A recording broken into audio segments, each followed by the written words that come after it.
ক্ষতিপূরণ পায়, তারা এই হত্যাকাণ্ডের পরবর্তী সময় আপনাদের কমিটমেন্ট অনুযায়ী পরিবারগুলো ক্ষতিপূরণ পায়। আপনাদের এই ব্যবস্থা করতে হবে। সম্মানিত ভাই এবং বন্ধুগণ, জামাত ইসলামী বাংলাদেশ দীর্ঘদিন যাবত এই বাংলাদেশে একটি ইনসাফপূর্ণ সমাজ কায়েমের জন্য কাজ করে যাচ্ছে।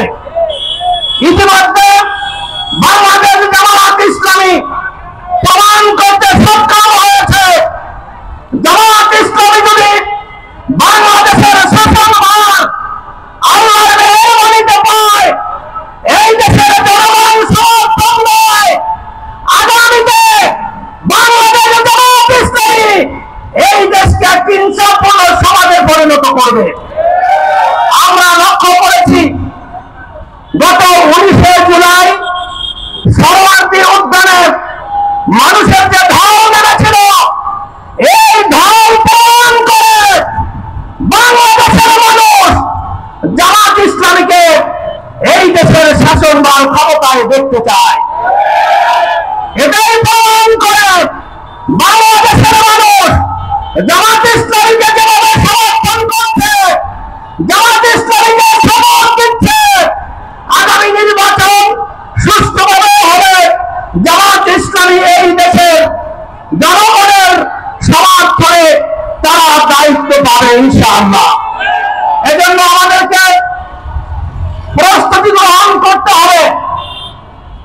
যেহেতু এই বর্তমান সরকার গত জুলাই আগস্টে বিপ্লবে যারা জীবন দিয়েছেন, বিপ্লব সংগঠিত করেছেন, তাদের জন্য তাদের বিচার, তাদের পরিবারের ক্ষতিপূরণ সহ যে দাবিগুলো উঠেছে, সেই দাবিগুলো পূরণের জন্য এই সরকার পদক্ষেপ নিচ্ছে না।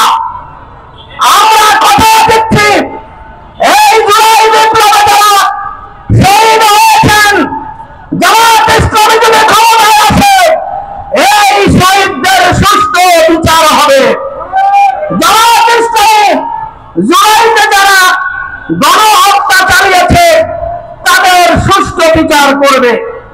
প্রয়োজনীয় মৌলিক সংস্কার এই সরকার যদি না করে, আমরা আশা করি নতুন যে সরকার গঠন হবে, তারা জুলাইয়ের প্রয়োজনীয় মৌলিক সংস্কার করবে।